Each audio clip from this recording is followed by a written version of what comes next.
एक बार जंगल की गहराई में एक जादुई जंगल फल फूल रहा था, जो जीवन से चमक रहा था और प्रकृति की प्राचीन आत्माओं द्वारा संरक्षित था।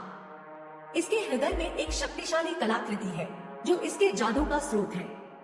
लेकिन एक मनहूस रात कलाकृतियां चोरी हो गई और जंगल सूखने लगा। विराम। किंवदंतियों का कहना है कि जंगल अब शापित है। इसके पास आने वाले सभी लोग डरते हैं। फिर भी आरव नाम के एक युवा और जिज्ञासु हाथी को महसूस हुआ कि कोई चीज उसे बुला रही है। एक रहस्यमय खिंचाव जिसे वह नजरअंदाज नहीं कर सकता था। और इसलिए चांदी के चंद्रमा की चमक के तहत आरव ने जंगल में कदम रखा। उसे नहीं पता था यह एक ऐसी यात्रा की शुरुआत थी जो उसके जीवन को और जंगल को हमेशा के लिए बदल देगी। जैसे ही आरव जंगल में गया, हवा जीवंत लग रही थी। फुसफुसाते हुए उसका नाम पुकारा जाता था और पेड़ चरमराते थे जैसे कि वे बोल रहे हो। अचानक उसके सामने एक नरम चमक दिखाई दी। लूमी नाम का एक छोटा शरारती जुगनू। विराम। चंचल स्वर। अब वापस मुड़े। लूमी ने चेतावनी दी। आत्माओं को अजनबी लोग पसंद नहीं आते। आरव ने सिर हिलाया। मैं नहीं कर सकता। ऐसा लगता है जैसे जंगल चाहता है कि मैं यहाँ रहूं। अनिच्छा से लूमी उसका मार्गदर्शन करने के लिए सहमत हो गया। साथ में उन्होंने अज्ञात की ओर गहराई तक कदम बढ़ाया। उनकी यात्रा उन्हें इकोस नदी तक ले गई, एक जादुई जलमार्ग जो अतीत की झलक दिखाता है। आरव ने विस्मय में देखा क्योंकि लहरों ने एक शरारती बंदर को एक चमकती कलाकृति चुराते हुए देखा। लेकिन फिर दृष्टि बदल गई।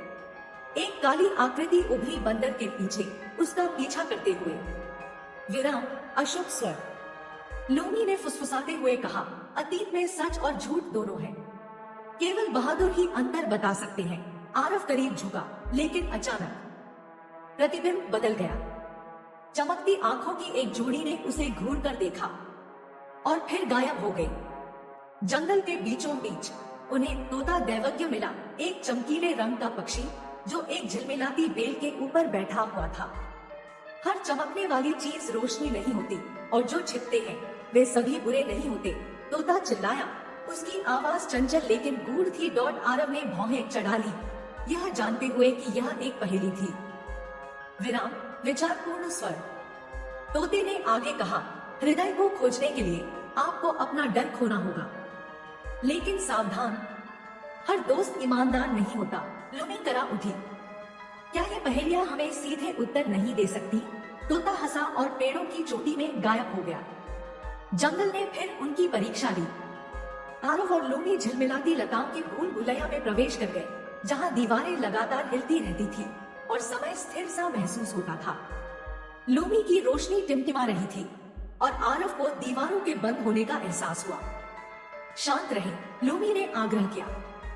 भूल भुलैया डर को पोषित करती है। अचानक आरव ने खुद का भ्रम देखा, खोया हुआ और अकेला, हमेशा के लिए फंस गया।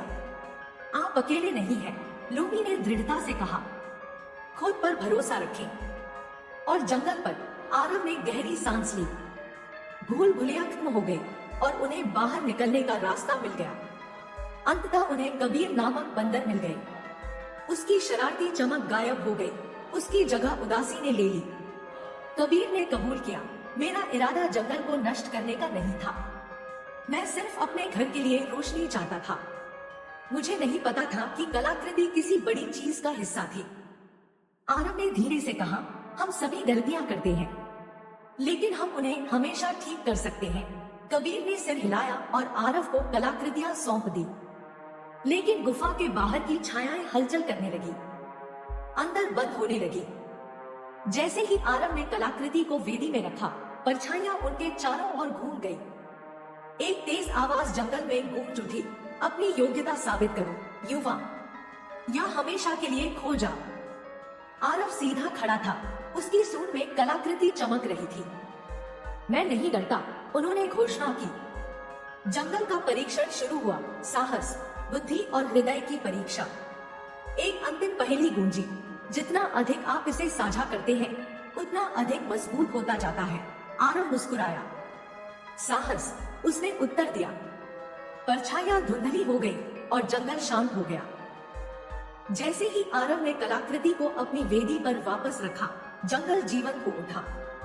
पौधे खिल गए, जानवर उभर आए और जादू एक बार फिर बहने लगा। लेकिन जैसे ही जमीन कांपने लगी और आसमान में अंधेरा छा गया, एक डरावनी आवाज गूंज उठी, शेष राशि अधूरी है। दिल के दूसरे आधे हिस्से को ढूंढो। इससे पहले कि बहुत देर हो जाए, आरव ने लुनी की ओर देखा। उसकी आंखों में दृढ़ संकल्प था। उनकी यात्रा अभी खत्म नहीं हुई थी।